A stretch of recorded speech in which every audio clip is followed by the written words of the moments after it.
കോഴിക്കോടും ശക്തമായ കാറ്റാണ്. ശക്തമായ കാറ്റിൽ താമരശ്ശേരി മേഖലയിൽ വ്യാപക നാശനഷ്ടമുണ്ടായി എന്നാണ് നമുക്ക് മനസ്സിലാക്കുവാൻ സാധിക്കുന്നത്. കാരാടി, നെല്ലുളി, കൂടത്തായി, പറശ്ശേരി എന്നിവിടങ്ങളിലാണ് വീടുകളുടെ മുകളിൽ വൃക്ഷങ്ങൾ കടപുഴകി വീണിരിക്കുന്നത്. മേഘയുടെ വിശദാംശങ്ങളുമായി മേഘ, കോഴിക്കോടും കനത്ത മഴയാണെന്നാണ് നമുക്ക് മനസ്സിലാക്കുവാൻ സാധിക്കുന്നത്. എല്ലാ ജില്ലകളിലും കനത്ത കാറ്റുമുണ്ട്. ഇപ്പോൾ നിലവിൽ അവിടുത്തെ സാഹചര്യം എന്താണ്? സിന്ധൂരി, കോഴിക്കോട് ജില്ലയിൽ ഇന്നലെ രാത്രി മുതൽ അതിശക്തമായ മഴയാണ് അനുഭവപ്പെട്ടുകൊണ്ടിരിക്കുന്നത്. നിലവിൽ യെല്ലോ അലേർട്ടാണ് നിലനിൽക്കുന്നത് എങ്കിലും ശക്തമായ മഴയും അതിനൊപ്പം കാറ്റും അനുഭവപ്പെട്ടുകൊണ്ടിരിക്കുന്നു. ജില്ലയിൽ പലയിടങ്ങളിലായി നിരവധി നാശനഷ്ടങ്ങളാണ് റിപ്പോർട്ട് ചെയ്യാനുള്ളത്. കോഴിക്കോട് താമരശ്ശേരി മലയോര മേഖലയാണ്.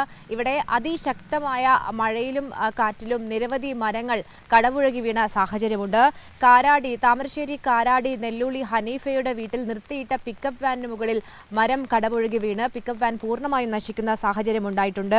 കൂടത്തായി റഷീദിന്റെ വീട്ടിന് മുകളിൽ കൂറ്റൻ തേക്കുമരങ്ങളൊക്കെ തന്നെയും കടപുഴകി വീണ് വീട് പൂർണ്ണമായും നശിക്കുന്ന സാഹചര്യമൊക്കെ തന്നെയും ഉണ്ടായി. ഇതുകൂടാതെ മറ്റ് പലയിടങ്ങളിലായി വൈദ്യുതി ബന്ധം പൂർണ്ണമായും താറുമാറായ സാഹചര്യമാണ് ഉള്ളത്. പലയിടങ്ങളിലായി ശക്തമായ കാറ്റിൽ നിരവധി മരങ്ങൾ കടപുഴകി വീണ സാഹചര്യമൊക്കെ തന്നെയുമുണ്ട്. കോഴിക്കോട് നാദാപുരത്താണ് പലയിടങ്ങളിലായി നാശനഷ്ടം റിപ്പോർട്ട് ചെയ്യാനുള്ള മറ്റൊരു മലയോര പ്രദേശം. നാദാപുരത്ത് മിന്നൽ ചുഴലിയാണ് ഇന്നലെ രാത്രി അനുഭവപ്പെട്ടത്. ഈ മിന്നൽ ചുഴലിയിൽ പലയിടങ്ങളിലായി മരങ്ങൾ കടപുഴകി വീണിട്ടുണ്ട്. വൈദ്യുതി ലൈൻ ഒക്കെ തന്നെയും താറുമാറായ സാഹചര്യം ഒക്കെ തന്നെയുമുണ്ട്.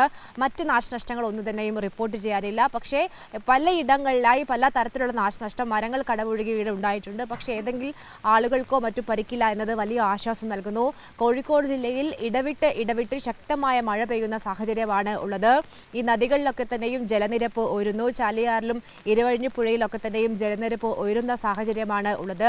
മുൻകാലങ്ങളിലെ ചരിത്രമൊക്കെ തന്നെയും പരിഗണിച്ചുകൊണ്ട് എല്ലാ തരത്തിലുള്ള മുൻകരുതൽ നടപടികളും നിലവിൽ ജില്ലാ ഭരണകൂടം സ്വീകരിച്ചിട്ടുമുണ്ട്.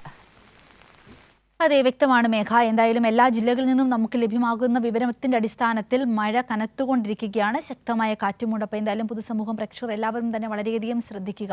ഇപ്പോൾ അപകടകരമായ മരങ്ങളും മറ്റുമുണ്ടെങ്കിൽ അത് വെട്ടിമാറ്റുവാനുള്ള സൗകര്യങ്ങൾ ചെയ്യുക. ഇത്തരത്തിൽ ഏറ്റവും കൂടുതൽ ഈ ഒരു മഴക്കെടുതി രൂക്ഷമാവാതിരിക്കാനുള്ള സാഹചര്യങ്ങൾ ചെയ്യുക. അതുപോലെ യാത്രകളും മറ്റും കഴിവതും നിർബന്ധമല്ലാത്തവയെല്ലാം ഒഴിവാക്കുക. സുരക്ഷിതമായ ഇടങ്ങളിൽ നിൽക്കുക എന്നുള്ളതാണ് നമുക്ക് ഈ ഒരു സമയത്ത് ഏറ്റവും പ്രധാനമായും ചെയ്യുവാനുള്ളത്.